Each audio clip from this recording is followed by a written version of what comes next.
নির্বাচন কমিশনে 2024 সালের আয় ও ব্যয়ের হিসেব জমা দিয়েছে বাংলাদেশ জাতীয়তাবাদী দল বিএনপি। জুলাই অভ্যুত্থানের বছরে বিএনপির আয়ে বড় ধরনের উল্লম্ফন দেখা গেছে, যা বহু বছরের মধ্যে বেশি।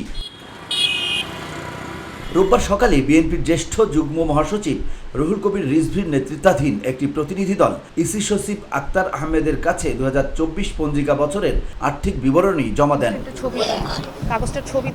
রিজভী যে তথ্য দিয়েছেন তাতে 2024 সালে বিএনপির আয় হয়েছে 15,65,94,842 টাকা, যা আগের বছরের আয়ের চেয়ে 1313% বেশি।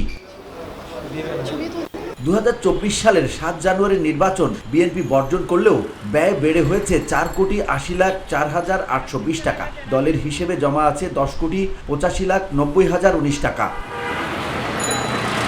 এর আগে 2023 সালে বিএনপি আয় দেখিয়েছিল 1,10,80,151 টাকা। ব্যয় হয়েছিল 3,65,23,970 টাকা।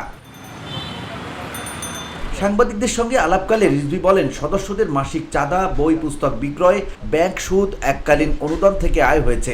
আয় ব্যয় হয়েছে ব্যক্তিগত সহযোগিতা, দুর্যোগকালীন সহযোগিতা, কর্মসূচি বাস্তবায়ন, লিফলেট, পোস্টার ইত্যাদি ছাপানোয়।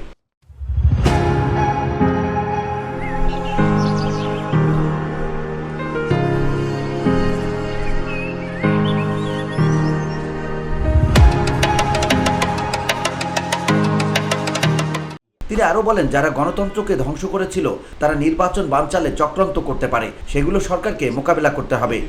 অডিট যে রিপোর্টটি, সেই রিপোর্টটির মধ্যে সেটা উল্লেখ আছে। তো সুতরাং আমরা আপনাদের কাছে মোট এই জিনিসটি এখানে উল্লেখ করলাম এবং আমরা আশা করি যে গণতন্ত্রের পথে হাঁটার যে প্রক্রিয়া, সে প্রক্রিয়ায় আমরা এবারে নির্বাচন কমিশনে এসে বাংলাদেশ জাতীয়তাবাদী দল বিএনপি আমাদের অডিট রিপোর্টটি এখানে জমা দিয়েছে।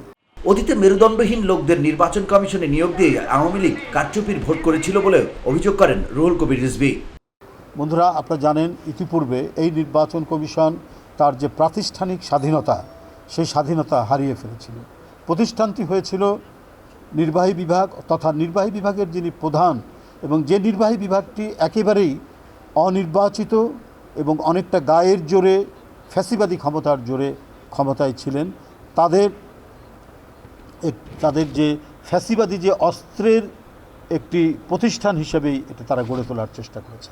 এমন ব্যক্তিদেরকে বাছাই করে নেওয়া হয়েছে যারা অত্যন্ত দলমন্য এবং যারা নির্দয় নিষ্ঠুরভাবে একটি লুটের নির্বাচন, একটি বন্য নির্বাচন, সেই নির্বাচন অনুষ্ঠিত করে সন্ধ্যার মধ্যে অথবা রাত 8টার মধ্যে নির্বাচন সুষ্ঠু হয়েছে বলে তারা ঘোষণা দিতেন।